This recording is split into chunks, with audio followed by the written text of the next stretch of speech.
tend to think that when the apocalypse does come, we're going to be really well prepared due to the decades we've spent making up elaborate stories about it. Well, that's true. Whether it's a viral outbreak or the rapture or a tornado full of sharks. We spent a lot of time on post-apocalyptic dystopia, and I think it's partly because it's human nature to consider our own mortality and by extension to consider the potential transience of our society. Well, yeah, there's that, but it's also really cool to shoot zombies in radioactive wastelands.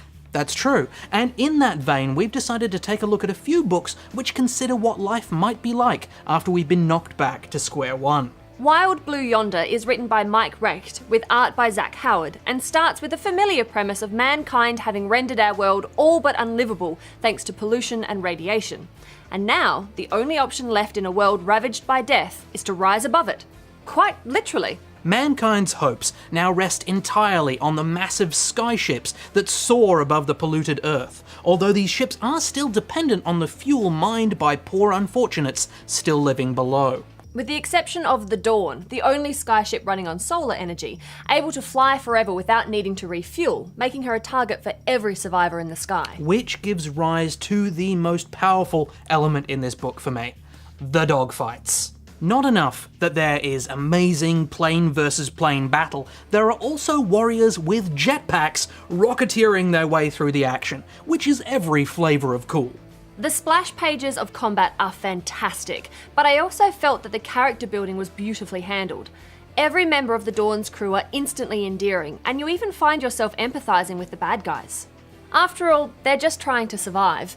There's a real sense of humanity and hope present in this one, which I often find is quite absent from dystopian stories. I really loved this book and I'm giving it a massive buy. Absolutely. I mean, it's a fresh take on the world after the fall. And for all you steampunk fans out there are goggles and oversized gloves aplenty. It's definitely a buy from me as well. Next up, we have issue 1 of a recent Vertigo title, Suiciders, written and penciled by Lee Bermejo with colours by Matt Hollingsworth. Bringing us into the story 30 years after a massive earthquake has decimated Los Angeles, Suiciders is a true dystopian story. It is very much about the dark side of human nature, that's for sure.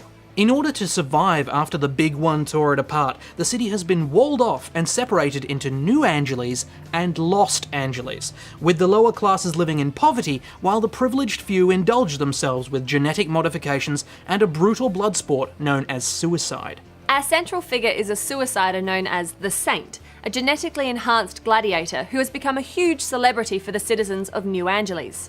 His background and motivations are kept quite shadowy. It would have been nice if there was a bit more revealed about the characters in general, but this first issue is just about setting up the world. Visually though, we're told quite a lot.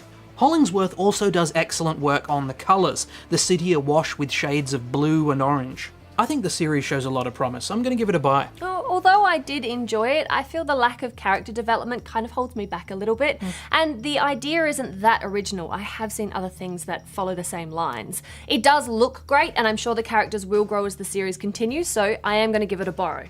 Finally, we come to Mad Max Fury Road inspired artists, a collection of artwork from 65 different artists inspired by the new Mad Max movie. Although you probably guessed that from the title. Yeah, okay, the title isn't that imaginative, but there is imagination aplenty within its pages. There's an incredibly distinctive style to the world of Mad Max, and it's amazing to see it interpreted by so many different artists. You wouldn't think there were so many different ways to approach it, would you? You think it'll just be brown desert behind grey machine parts. But when you're dealing with artists as diverse as Dave McKean, Paul Pope, and Australia's own Ben Templesmith and Nicola Scott, the sky really is the limit. But beyond recognising some of your favourite artists in this book, it's great to see some emerging talent as well. There's everything from insane action moments to heart-wrenching character portraits, and they're all just stunning. This is a huge buy from me. Well, I'm going to give it a borrow. Not that it isn't great, but art collections aren't really my thing. With every new image, I just wanted to get into what the story behind it was, which did amp me up for the movie, but felt somehow limited. See, I felt the opposite. I mean, often I find comic tie-ins to movies fall a little bit flat, so it was nice to come across something a bit different. This is a great accompaniment to Fury Road, and you should check it out.